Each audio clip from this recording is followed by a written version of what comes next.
¿Qué le sucedió realmente a Amelia Earhart, la intrépida aviadora que desapareció sin dejar rastro sobre el Pacífico en 1937?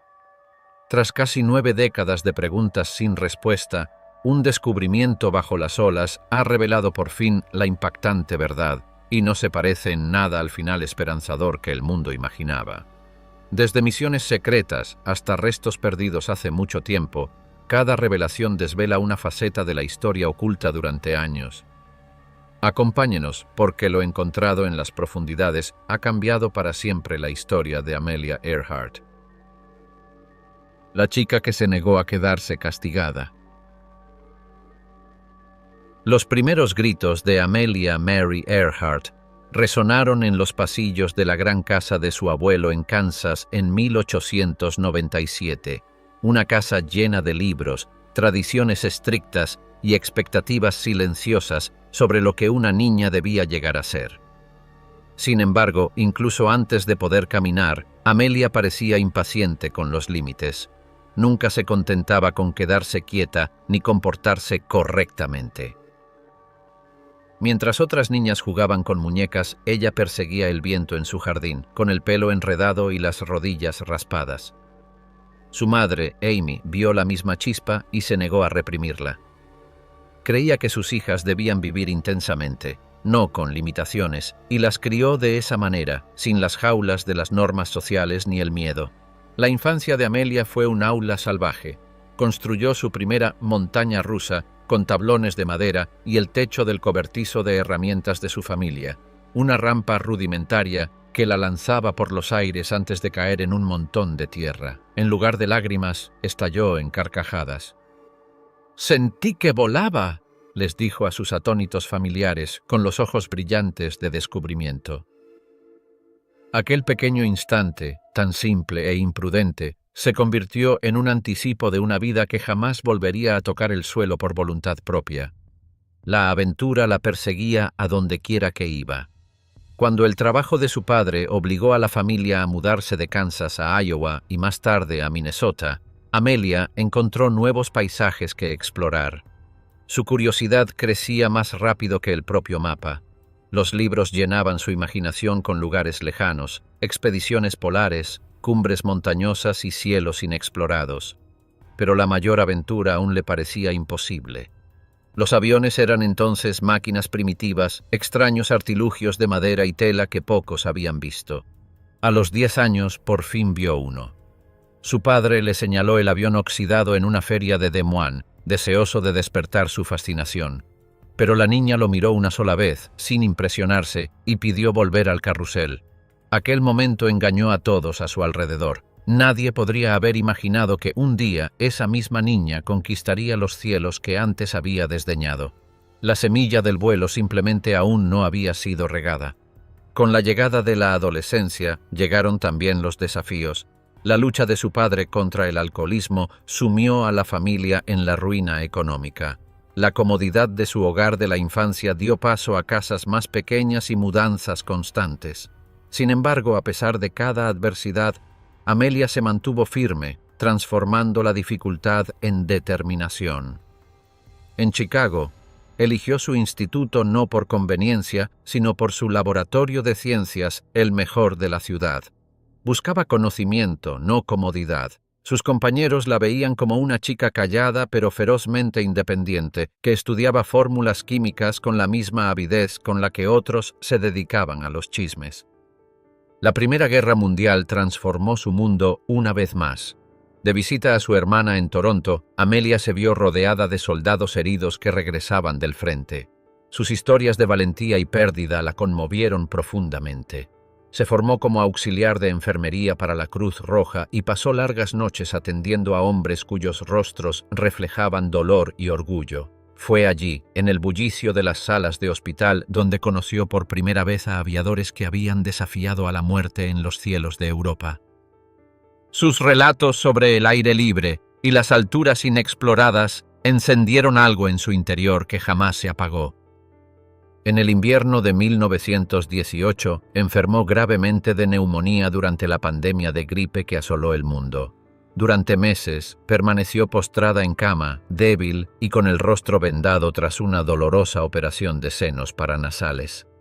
Aún así, se negó a rendirse. Aprovechó su convalecencia para estudiar mecánica, dibujar diseños y aprender sobre motores. Cuando finalmente volvió a salir, su determinación era más férrea que el acero. ¿Qué suceso inesperado impulsará pronto a Amelia de soñar con volar a perseguir ese sueño de verdad? Acompáñanos mientras el misterio se profundiza. El vuelo que pronunció su nombre. El aroma a petróleo y océano impregnaba el aire californiano el día que Amelia Earhart escuchó por primera vez el sonido que cambiaría su vida para siempre. Corría el año 1920 y la aviación aún estaba en sus inicios, aún era peligrosa, aún estaba dominada por hombres que trataban el cielo como un club secreto. Amelia se encontraba al borde del campo de Long Beach, observando cómo un pequeño biplano rojo surcaba el sol. El rugido de su motor despertó algo en su interior, un pulso, un recuerdo, una llamada que aún no comprendía. Cuando el avión descendió y volvió a ascender, el aire vibró y ella también. Su padre, que una vez había soñado con la redención tras años de fracaso, le dio $10. «Venga», le dijo en voz baja, «a ver qué se siente». El piloto era Frank Hawks, un hombre que ya competía por batir récords de velocidad. Amelia subió a la avioneta biplaza con el corazón latiéndole a 1000 por hora mientras la hélice arrancaba con un rugido. El suelo se desvaneció de repente y por primera vez la tierra pareció encogerse bajo sus pies. 10 minutos después, cuando las ruedas volvieron a tocar el suelo, salió transformada. Cuando llevaba 60 o 90 metros de altura, les contó después a sus amigos, supe que tenía que volar. No perdió ni un día. En pocas semanas, Amelia buscó clases con la única instructora de California, Netta Snook. Netta era dura, sin pulir y brillante, mecánica, piloto de carreras y soñadora a la vez. Las clases no eran glamurosas. Amelia limpiaba aviones, repostaba motores y caminaba kilómetros para llegar al aeródromo, ahorrando cada centavo con trabajos ocasionales como telefonista, camionera y fotógrafa. Se le ampollaban las manos, se le gastaban los zapatos, pero se negaba a parar. Cuando finalmente compró su propio avión, un Kinner Airster amarillo de segunda mano al que llamó el Canario el color, era más que una elección. Era una declaración. Ese mismo año, en 1922, estableció un nuevo récord para mujeres piloto, alcanzando una altitud de 14.000 pies. Cada ascenso la alejaba aún más del pasado. La tímida muchacha de Kansas había desaparecido, reemplazada por una mujer que pertenecía a las nubes. Su pasión no era solo volar, sino comprender el vuelo. Amelia pasaba las noches estudiando mapas meteorológicos, códigos de radio y la ciencia de la navegación. Creía que un piloto debía conocer el cielo como un ingeniero conoce el acero. Esta curiosidad incansable la distinguía. No se limitaba a volar, dominaba la aeronave desde todos los ángulos. El reconocimiento no tardó en llegar. Los periódicos empezaron a fijarse en sus audaces vuelos y su sonrisa segura. Multitudes se congregaban para ver a la mujer que desafiaba las convenciones y la gravedad con igual facilidad. Sin embargo, la fama nunca la ablandó. Seguía reparando sus propios motores, seguía llevando el pelo corto bajo la gorra, seguía volando por la emoción, no por los aplausos. Cuando la prensa la llamaba Lady Lindy, comparándola con Charles Lindbergh, ella solo sonreía cortésmente. Amelia quería su propio nombre, no uno prestado. En 1923 obtuvo su licencia de piloto de la Federación Aeronáutica Internacional, convirtiéndose en la 16ª mujer en Estados Unidos en lograrlo. El certificado le pareció una llave que abría todo el cielo. Pero su camino no sería fácil. Una falla mecánica la obligó a vender su avión. El Canario y los problemas familiares la volvieron a arrinconar. Dio un paso atrás, trabajando en silencio mientras sus compañeros seguían volando. Pocos sabían que en su tiempo libre estudiaba mapas del mundo, soñando con vuelos tan largos que darían la vuelta al planeta. ¿Qué encuentro fortuito transformaría a Amelia, una piloto local, en un ícono internacional? Acompáñanos a explorar los rincones ocultos de esta historia. El ascenso de una reina del cielo. La oportunidad suele llamar en silencio, pero para Amelia llegó con el sonido de las hélices y la promesa del Atlántico. En 1928, su vida cambió cuando el editor George P. Putnam la contactó con una oferta que parecía imposible. Un equipo de aviadores planeaba un vuelo transatlántico y querían que una mujer se uniera a ellos. No como piloto, sino como pasajera. Los patrocinadores necesitaban un rostro, un símbolo de valentía femenina. Amelia dudó. Quería volar, no simplemente conducir. Sin embargo, comprendió lo que significaba la invitación.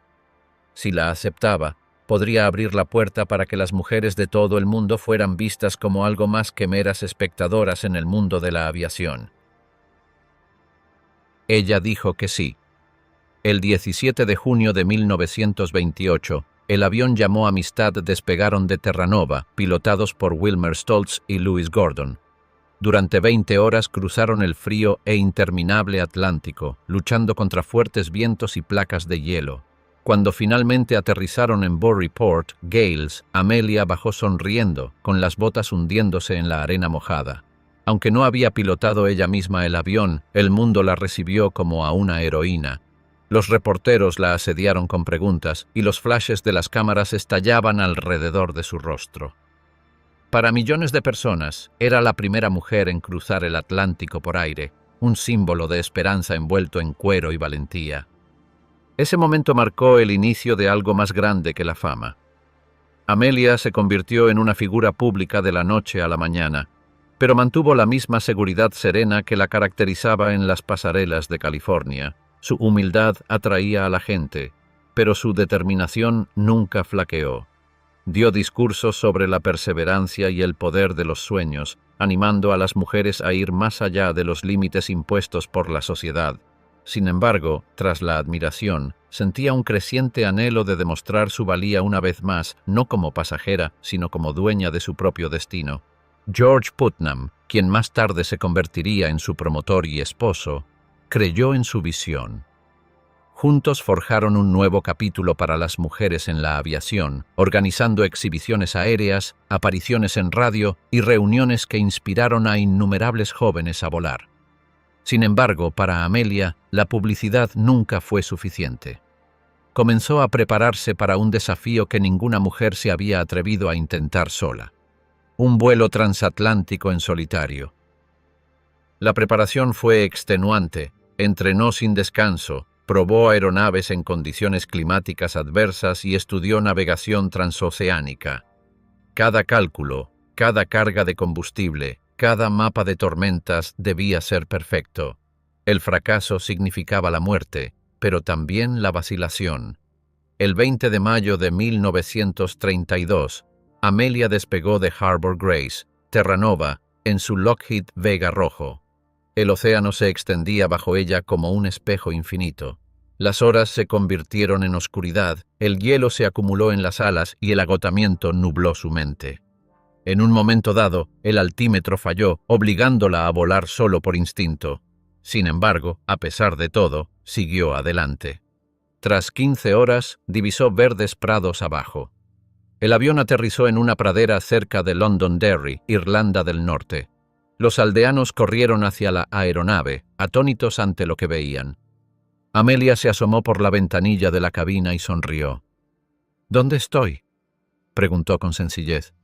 La historia había cambiado para siempre. Los titulares resonaron en todo el mundo. Mujer conquista el Atlántico.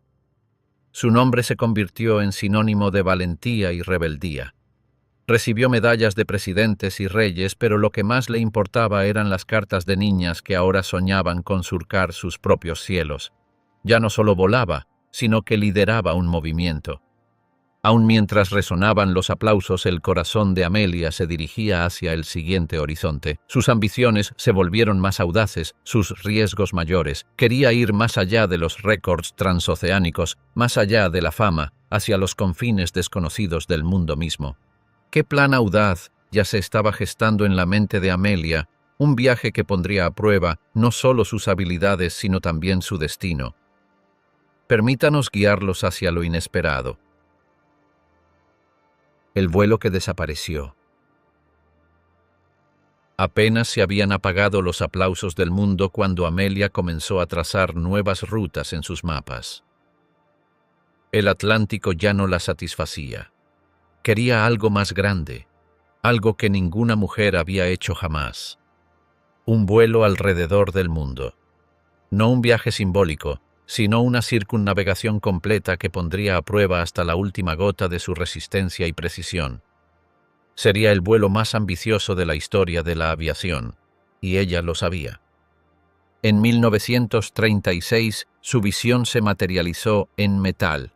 El Lockheed Electra 10E, un elegante avión plateado equipado con 2 motores, tanques de combustible personalizados y los sistemas de radionavegación más modernos. Lo llamaba su laboratorio volante. Los periodistas veían glamour, pero Amelia veía matemáticas. Alcance, dirección del viento, peso del combustible y frecuencia de radio. Cada número importaba.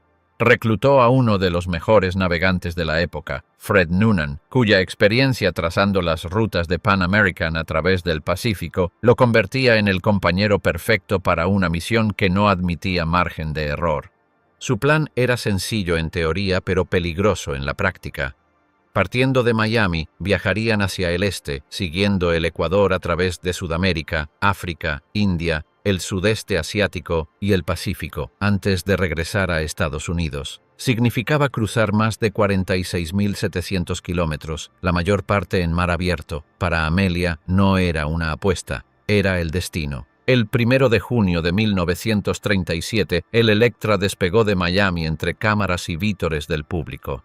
Amelia saludó desde la cabina, con su bufanda ondeando al viento. Parecía intrépida, aunque quienes la rodeaban percibían la carga emocional tras su sonrisa. Cada transmisión de radio sería vital, cada aterrizaje un pequeño milagro. Durante las semanas siguientes el Electra se convirtió en noticia de primera plana y su progreso fue seguido por periódicos de todo el mundo. Los primeros tramos transcurrieron sin contratiempos. Cruzaron con precisión las selvas de Sudamérica, las dunas de África y las ciudades de la India. En Calcuta, le escribió a una amiga que estaba cansada pero emocionada y describió el viaje como una magnífica apuesta. Desde allí, volaron hacia el sudeste asiático, donde las tormentas eléctricas y los impredecibles monzones pusieron a prueba tanto al piloto como al navegante. A finales de junio, aterrizaron en Lae, Papúa Nueva Guinea, su última parada antes de la inmensidad del Pacífico. Les esperaba el tramo más difícil, casi 4.200 kilómetros hasta un pequeño punto en el mapa llamado Isla Howland. Howland apenas se distinguía desde el cielo, poco más que una franja plana de coral en un mar infinito. El guardacostas estadounidense Itasca. Esperaban cerca, preparados para guiarlos con señales de radio. El 2 de julio de 1937, a las 10 de la mañana, hora local, Amelia y Fred despegaron. El tiempo era bueno, pero las condiciones cambiaron rápidamente sobre el Pacífico. Las nubes se espesaron, los vientos en contra los ralentizaron y el contacto por radio comenzó a desvanecerse. Pasaron las horas. Itasca. Se recibieron transmisiones entrecortadas. La voz de Amelia era tranquila, pero insegura. «Debemos estar cerca de ustedes, pero no podemos verlos», dijo a las 8:43 de la mañana. Fue el último mensaje claro que se escuchó. La búsqueda comenzó de inmediato. Buques y aviones de la Armada rastrearon 250.000 millas cuadradas de océano, pero no apareció ni rastro del Electra. El mundo esperó incrédulo mientras los días se convertían en semanas. Algunos creían que se había estrellado en el mar y se había hundido en cuestión de minutos. Otros pensaban que se había desviado de su ruta y había encallado en una isla desconocida. El silencio que rodeaba su desaparición no hizo sino acrecentar la fascinación.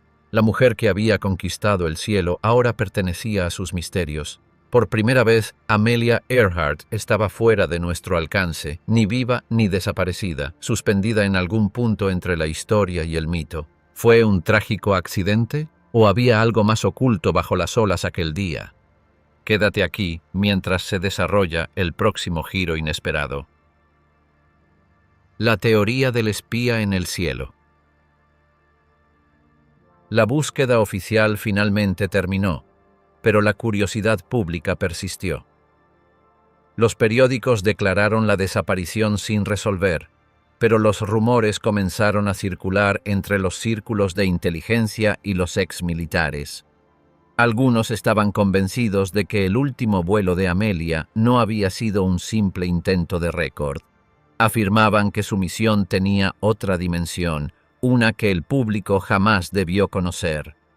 En los tensos años previos a la Segunda Guerra Mundial, el Pacífico ya no era solo una vasta extensión de océano. Se había convertido en un tablero de ajedrez de naciones preparándose para el conflicto. La presencia militar de Japón en la región crecía rápidamente, y Estados Unidos necesitaba desesperadamente información sobre las defensas de sus islas. Según varios informes que salieron a la luz décadas después, altos funcionarios en Washington podrían haber visto en Amelia a la persona ideal para llevar a cabo un reconocimiento discreto bajo la cobertura de un vuelo que batiría el récord mundial. Su fama podría ocultar la misión por completo. A principios de 1937, pocos meses antes de su desaparición, varios testigos afirmaron que Amelia asistió a una reunión privada en Marshfield, California. Entre los supuestos presentes se encontraban Bernard Baruch y Oscar Westover, asesores del presidente Roosevelt, hombres profundamente involucrados en la planificación militar. Los detalles de esa reunión nunca se hicieron públicos, pero los registros muestran que la ruta prevista de Amelia cambió poco después. En lugar de volar hacia el oeste desde California a Hawái, cambió de rumbo, optando por partir de Miami y volar hacia el este, rumbo al Pacífico. El cambio desconcertó incluso a sus amigos más cercanos. La nueva ruta la situó peligrosamente cerca de las Islas Marshall, territorio bajo estricto control japonés en aquel momento. Historiadores militares señalaron posteriormente que esta región albergaba estaciones de radio, bases de hidroaviones y puestos de observación vitales para la estrategia bélica temprana de Japón. El Lockheed Electra que pilotaba también estaba equipado con un sistema de comunicaciones inusualmente avanzado, incluyendo un transmisor de largo alcance modificado. Algunos expertos sugirieron que el avión podría haber interceptado señales o cartografiado patrones de radio mientras cruzaba el Pacífico. Luego surgieron una serie de curiosos testimonios. Los isleños de las Islas Marshall afirmaron haber visto aterrizar una avioneta plateada cerca de uno de los atolones poco después del 2 de julio de 1937. Otros recordaban haber oído voces extranjeras y haber visto a soldados japoneses uniformados escoltando a 2 estadounidenses rubios. Aunque estos relatos variaban en los detalles, su coherencia entre las distintas islas llamó la atención de los investigadores años después. Las fotografías tomadas por las fuerzas estadounidenses a finales de la década de 1930 no hicieron sino avivar el misterio.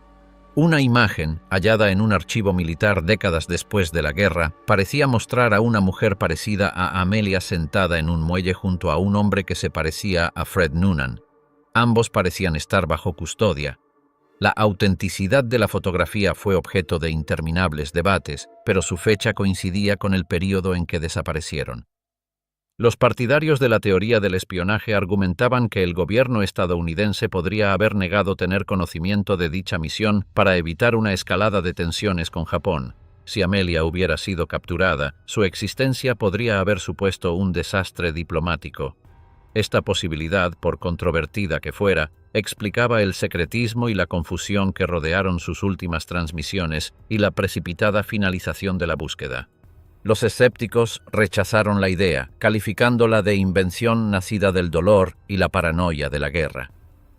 Sin embargo, quienes estudiaron los archivos clasificados detectaron lagunas, expedientes faltantes, páginas censuradas y registros radiofónicos inconsistentes. Era como si alguien hubiera borrado cuidadosamente partes de la historia.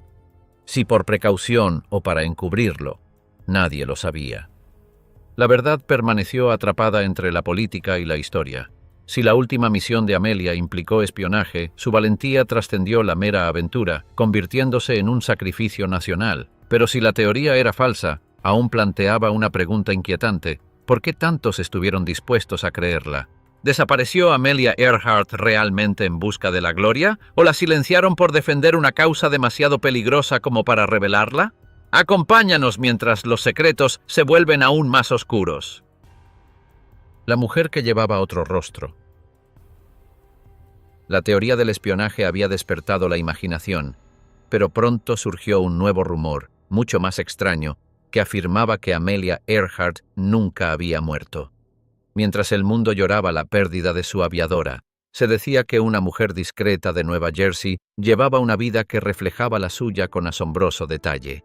Su nombre era Irene Bolam. Durante años, pocos le prestaron atención hasta que comenzaron a circular rumores que la vinculaban con la desaparecida piloto que había cautivado al mundo. Todo comenzó a principios de la década de 1970, cuando el escritor Joe Class publicó un libro titulado Amelia Earhart vive. La afirmación central del libro era impactante. Amelia había sido capturada por las fuerzas japonesas durante la guerra, liberada posteriormente con una nueva identidad proporcionada por el gobierno estadounidense y regresó a casa discretamente como Irene Bolam. La teoría de Class se basaba en entrevistas, fotografías y testimonios de personas que juraban reconocer los rasgos distintivos de Amelia en el rostro de Bolam. El parecido era asombroso. Los investigadores pronto descubrieron que Irene no tenía antecedentes públicos registrados antes de mediados de la década de 1940. Su repentina aparición en documentos oficiales no hizo más que aumentar las sospechas. Vivía con modestia, trabajaba en finanzas y estaba vinculada a muchas de las mismas organizaciones femeninas que Amelia había apoyado en el pasado. Quienes la conocieron la describieron como refinada, inteligente y misteriosamente reservada respecto a su pasado. Los reporteros finalmente la encontraron y la confrontaron con las acusaciones. Irene Bolam reaccionó con vehemencia. Negó todo, calificando la teoría de escandalosa y cruel. Con la ayuda de sus abogados, demandó al autor y a la editorial por difamación. La demanda impidió la distribución del libro, pero la controversia no hizo más que intensificarse. La gente comenzó a comparar fotografías. Se examinaron la estructura de su rostro, la forma de su nariz e incluso su caligrafía. Algunos expertos afirmaron que el parecido era innegable, otros lo descartaron como mera imaginación. Para añadir más confusión, un antiguo psicólogo llamado James Francis Kelly afirmó que, a finales de la década de 1940, había ayudado a una mujer estadounidense que regresaba a casa a reconstruir su identidad tras años en el extranjero. Kelly insistió en que la mujer no era otra que Amelia Earhart. Según su relato, la operación fue ordenada por el arzobispo Francis Spellman, un hombre con estrechos vínculos con la Casa Blanca. Las declaraciones de Kelly, aunque nunca verificadas, añadieron un nuevo giro a un misterio ya de por sí enredado. La idea de que Amelia hubiera elegido el anonimato en lugar de la fama fascinó al público. Algunos creían que buscaba la paz tras años de peligro y escrutinio. Otros argumentaban que había visto o aprendido algo demasiado valioso como para arriesgarse a ser descubierto. Para quienes seguían su rastro, cada fotografía de Irene Bolam se convertía en una pista, cada silencio en un secreto. Tras la muerte de Irene Bolam en 1982, los forenses retomaron la hipótesis de que fuera Amelia Earhart, comparando su estructura facial y ósea con nuevas tecnologías. Los resultados refutaron en gran medida la teoría, aunque la falta de documentación mantuvo viva la especulación. A pesar de las negativas oficiales, libros y documentales siguieron alimentando el misterio, presentando a Bolam como una mujer acusada injustamente o como una leyenda oculta. Independientemente de si Amelia vivió realmente bajo otro nombre o no, la fascinación persistente reveló algo más profundo. La renuencia del mundo a abandonar a sus héroes caídos y el atractivo atemporal de un misterio que se resistía a desvanecerse. ¿Era Irene Bolam una mujer común y corriente? ¿O el último disfraz del ícono más misterioso de la aviación? Acompáñanos a descubrir la verdad que nunca debió salir a la luz. El océano finalmente habló. Durante décadas, el destino de Amelia Earhart osciló entre la leyenda y la realidad. Cada nueva pista prometía resolver el misterio, pero ninguna lo hizo. Entonces, a principios de 2024, un mensaje desde las profundidades reavivó la fascinación mundial. Una expedición submarina liderada por el célebre explorador Robert Ballard, el mismo que encontró los restos del Titanic, informó de un descubrimiento en las aguas que rodean Nikumaroro, antes conocida como Isla Gardner. La larga búsqueda por fin había llegado al único lugar donde todas las teorías parecían converger. La expedición comenzó con tecnología de precisión. Drones submarinos escanearon el fondo marino, enviando imágenes borrosas por el paso del tiempo y el crecimiento de coral. Entre las sombras, algo metálico captó la luz. La estructura era inconfundible: aluminio remachado, una matrícula descolorida y restos de una aeronave cuyas dimensiones coincidían con las del Lockheed Electra 10E de Amelia. Durante años, los fragmentos de plexiglas y piezas de motor encontrados en la isla se habían descartado como mera coincidencia, pero esta vez la evidencia era contundente. Los arqueólogos marinos recuperaron mucho más que restos. Bajo capas de coral, hallaron artefactos que se creían perdidos para siempre. Un instrumento de navegación con un tenue código de serie, un altímetro roto y parte de una correa de cuero, probablemente de un arnés de vuelo. Cada pieza contaba una historia silenciosa de resistencia y fracaso, de un descenso final en aguas que se negaron a revelar su secreto durante casi 90 años. El descubrimiento no puso fin al debate, lo intensificó. El análisis forense confirmó la antigüedad aproximada y el lugar de fabricación de los restos, que coincidían perfectamente con la aeronave de Amelia. Sin embargo, persistía el misterio sobre cómo el avión había llegado a ese punto. Las coordenadas sugerían que pudo haber pasado por alto la isla Howland y, con poco combustible, haberse desviado hacia Nikumaroro en una búsqueda desesperada de tierra. Algunos teóricos creían que ella y Fred Noonan podrían haber sobrevivido un tiempo en la isla, dependiendo de provisiones e ingenio para mantenerse con vida. Expediciones británicas anteriores, en la década de 1940, habían descubierto fragmentos de huesos y un zapato de mujer en la misma isla. En aquel entonces, los expertos descartaron que los restos pertenecieran a una isleña del Pacífico. Décadas más tarde, nuevos estudios forenses revelaron que las proporciones del esqueleto coincidían con las de una mujer europea de la estatura de Amelia. Tras el hallazgo de los restos del avión en las cercanías, aquellos hallazgos previos cobraron una repentina credibilidad. Parecía que las últimas piezas de su historia habían permanecido dispersas a lo largo de generaciones, esperando ser reunidas. El mundo entero observó cómo los investigadores recuperaban con delicadeza secciones del Electra del fondo marino, mientras la luz del sol brillaba sobre el maltrecho fuselaje que una vez albergó los sueños de millones. No hubo grandes ceremonias, solo una silenciosa reflexión. El océano, por fin, había hablado, y lo que reveló fue a la vez bello y trágico, una vida dedicada a la búsqueda de la libertad, que terminó en silencio lejos de casa. El nombre de Amelia Earhart había sobrevivido a su vuelo, a su fama y a sus fracasos. Incluso ahora, su espíritu seguía elevándose, no como un misterio por resolver, sino como un recordatorio de hasta dónde puede llevar a un ser humano un solo acto de valentía. El mar guardó su secreto durante casi un siglo, pero cuando finalmente reveló su historia, contó una verdad con claridad. Las leyendas nunca desaparecen del todo, simplemente esperan ser descubiertas. ¿Te sorprendió lo que finalmente se descubrió sobre la desaparición de Amelia Earhart y los secretos enterrados bajo el Pacífico? Cuéntanos qué revelación te hizo cuestionar todo lo que creías saber sobre el misterio más perdurable de la historia.